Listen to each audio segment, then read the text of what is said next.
Mobilisation populaire contre l'oléoduc de TransCanada. Parce qu'il y a une urgence d'agir et parce qu'il faut protéger l'île d'Orléans et le fleuve Saint-Laurent contre une éventuelle marée noire, un comité de citoyens de l'île forme désormais le groupe Stop Oléoduc Île d'Orléans. Le regroupement veut informer et sensibiliser la population face à ce qu'il juge être une menace qui plane sur l'avenir. TransCanada projette de faire passer son pipeline de pétrole dans toute la vallée du Saint-Laurent, franchissant quantité de rivières, puis traversant le fleuve un peu en amont de l'île, entre Saint-Augustin et Saint-Nicolas. Donc, en opposition à ce vaste projet, Stop Oléoduc veut prévenir au lieu de guérir. Donc, dans l'entrevue qui suit, je rencontre Donald Killow, un membre fondateur de Stop Oléoduc.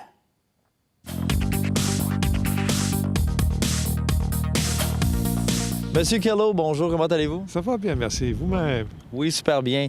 Alors, Stop Oléoduc Île d'Orléans, je pense que le but, c'est vraiment de prévenir au lieu de guérir. C'est tout à fait juste. En fait, pour le moment, le projet d'oléoduc est en cours et est étudié, mais on sait déjà depuis un an et demi, peut-être plus encore, que c'est un très gros projet. Les risques sont considérables et on n'aimerait pas être seulement à la remorque des événements, on veut être partie prenante aux décisions qui se prendront. Est-ce qu'il y a réellement urgence d'agir face à ce projet-là? Urgence, le mot est faible, dans le sens où il y a un contexte assez particulier. L'industrie pétrolière du Canada a besoin de sortir son pétrole de l'Alberta pour pouvoir rentabiliser les exploitations en cours. Alors, vu qu'ils sont bouchés, si je peux dire ça comme ça, du côté des États-Unis ou aussi du côté de la Colombie-Britannique, une des voies qui leur reste, c'est vraiment par le Saint-Laurent. Donc, c'est là où tous les yeux sont tournés en ce moment. Donc, on sait qu'il va passer proche du Saint-Laurent, proche de l'île d'Orléans. Mais qu'est-ce que vous craignez? Vous craignez le pire, en effet? Le pire, ce serait effectivement un déversement, un marée noire. Pour être tout à fait juste, le trajet d'oléoduc tel que conçu serait à la hauteur de Saint-Nicolas et de Saint-Augustin. Mais ceci étant dit, c'est entendu que s'il y a un bris dans l'oléoduc à ce niveau-là, ce serait seulement une question de quelques heures avant que la marée se répande jusqu'ici. Dernièrement, vous avez formé un comité qui porte le nom Stop Oléoduc Île d'Orléans. C'est bien de rassembler les gens pour faire front commun? Bien, tout à fait, parce qu'on voit que d'une part, il y a une inquiétude assez vive chez beaucoup de gens. C'est important qu'ils se réunissent, qu'ils se parlent, qu'ils se mobilisent aussi. C'est pas juste pour lancer des slogans, c'est pour s'informer et aussi pour un peu, répandre le message que maintenant, c'est le temps d'agir. Ouais. C'est formé de qui exactement? On s'entend, c'est des insulaires, mais qui fait partie de ce regroupement-là?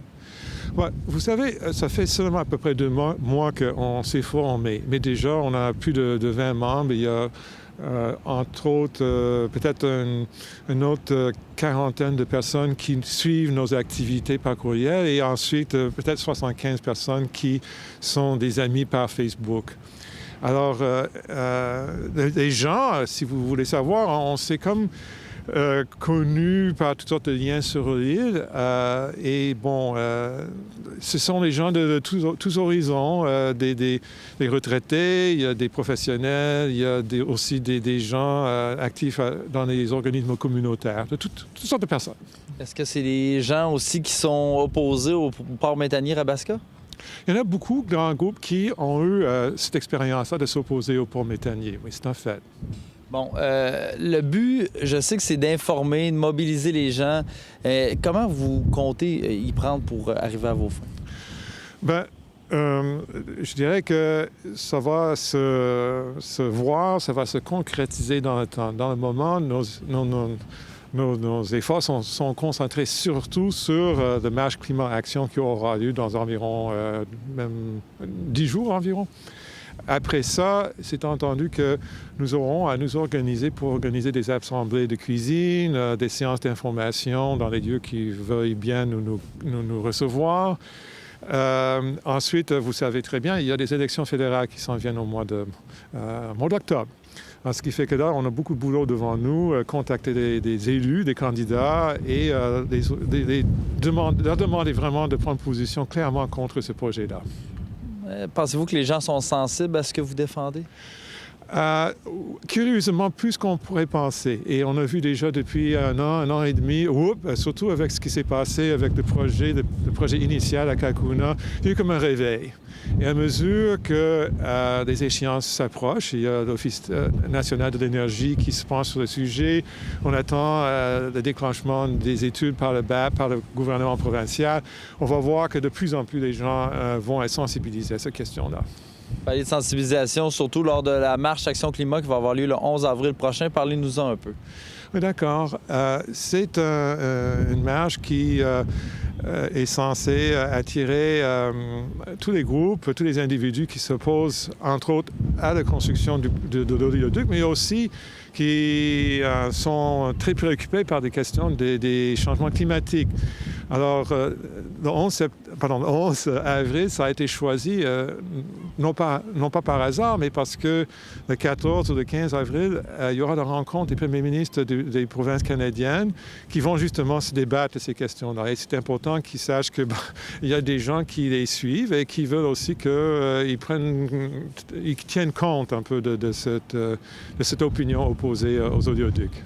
Monsieur Kellow, en terminant, lorsque vous regardez le fleuve, vous regardez l'île d'Orléans, avez-vous peur que l'oléoduc, si jamais il y a des bruits ou quoi que ce soit, ça cause des dommages permanents à ce beau coin de pays?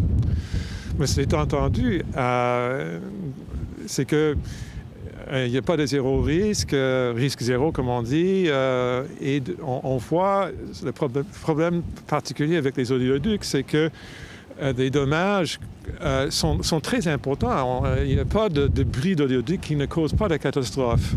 Avec des trains, c'est des vies humaines, mais avec des oléoducs, c'est des millions de personnes qui peuvent être privées d'eau potable, pour vous donner juste un exemple. Donc le risque est trop grand, selon vous? Est trop grand, oui, absolument. Oui. On va continuer à suivre vos activités de Stop Oléoduc. Merci, M. Kellow. Oui, tout le plaisir fut pour moi. Bonne journée. Soyez nos yeux et nos oreilles sur le terrain. Pour une question, commentaire, suggestion de reportage ou scoop à partager, communiquez avec nous par courriel à 1heuredici@commercial-delidici.com ou par téléphone au 418-827-2169.